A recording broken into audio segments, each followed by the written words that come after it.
Next we get to the main jet. Again, get a screwdriver that fits it very well. They'll come out with a little pressure. Again, if they're really super tight, then you'll need to bring it down. So what I'm doing right now is I'm screwing out just a few threads, tapping down. This is to loosen up the needle jet. A lot of guys don't realize that this needs to be taken out. That clogs up. There's passageways in there also.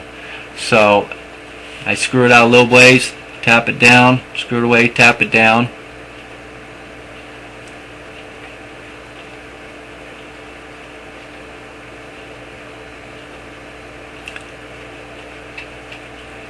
And you just keep tapping it down until you're all the way down to where there's no threads. Needle jets are usually difficult to get out. It's a very tight fit in there. So here's a little trick that I use. If you look, there's a little locator pin at the very bottom of the carb body there so you can get the needle jet in the correct position. So what I do is I remove the washer underneath the main jet, then I screw the main jet in, and just loosely. It doesn't have to be tight. And then I'll look where that pin is, and I'll use magic marker or some way to mark where that pin is in relationship to the jet.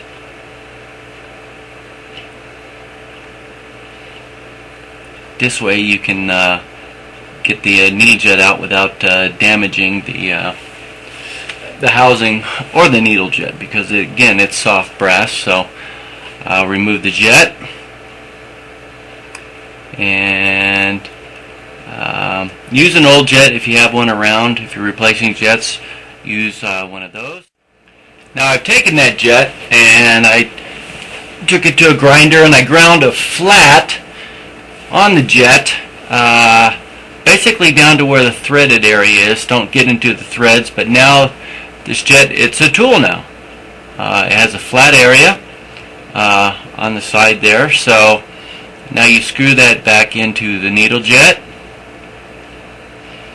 It doesn't have to be tight, but you want to line up that flat. Oh, I'm out of the frame.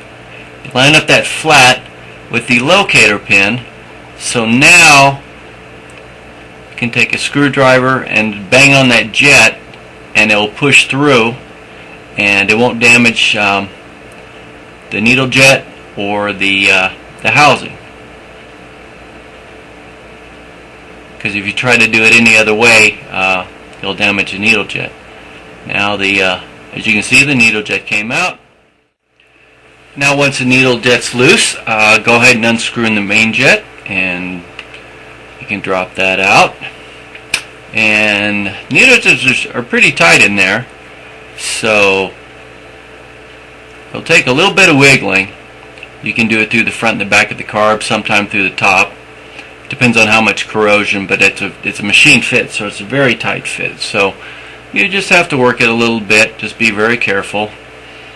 I kind of work it in and out from the front and back, and there it is. So there's your needle jet. It has numbers on it, and you might want to write those down too for future reference. It's always good to have all those numbers so you don't have to tell the carb apart, just in case you have to do changes. And you have your little tool, so keep that in your toolbox so you don't have to make another one every time you are doing carbs. And we're almost done. Next thing I get to is the fuel valve seat, 10mm wrench or socket. Go ahead and loosen up and unscrew that. There'll be a fiber washer underneath. So that's pretty much self-explanatory. Go ahead and pull those out. Now if you look, you'll see there's this brass tube, and goes straight through to your choke.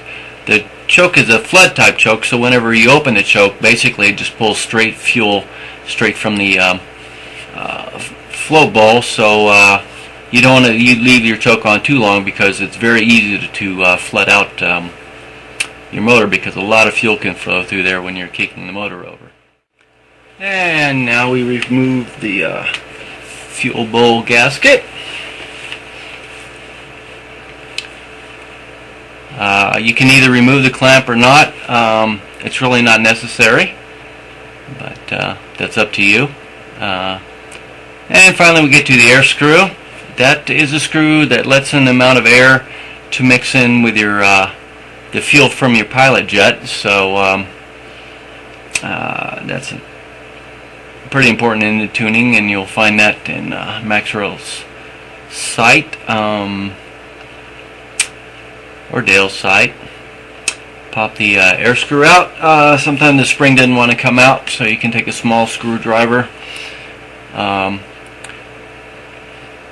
or even the float pin, and they're sometimes difficult to get out, but not too difficult. So and basically now everything's ready to clean. You don't want to soak obviously the rubber parts in carb cleaner, so you might want to keep the top gasket loose and separate after you've cleaned everything, and then you can glue that to the top in the right position so it's easy to assemble.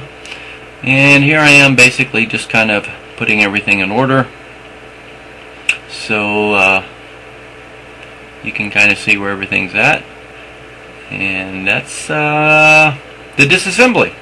To assemble, just follow in reverse order, and you should have a brand new looking clean carb that'll not leak. So there you go. And before buttoning everything up, you want to set your float level. So make sure you have the gasket and seat in properly, the new gasket and seat, the new valve pointing in down with the carb upside down with the pin in and the floats. Especially when the carb falls over, you want to check it. Nice. I set my digital caliper to around 24 millimeters. Float level is 24 to 25 millimeters. So I just go ahead and set that. Lock it in place. And with the gasket removed, we get that question a lot. With the gasket removed, you just hold the carb upside down and measure to see where your float height's at. I know it's out of the picture, but basically I'm measuring from the base gasket surface to the top of the float. This one was off just a little bit, so you pull the pin out and carefully bend the tang down or up, whichever way you need to go, and make sure the valve's still there on the inside, and reinstall the float pin.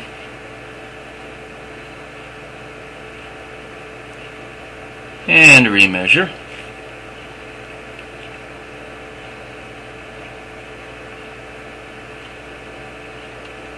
And once that's done, your floats are good to go.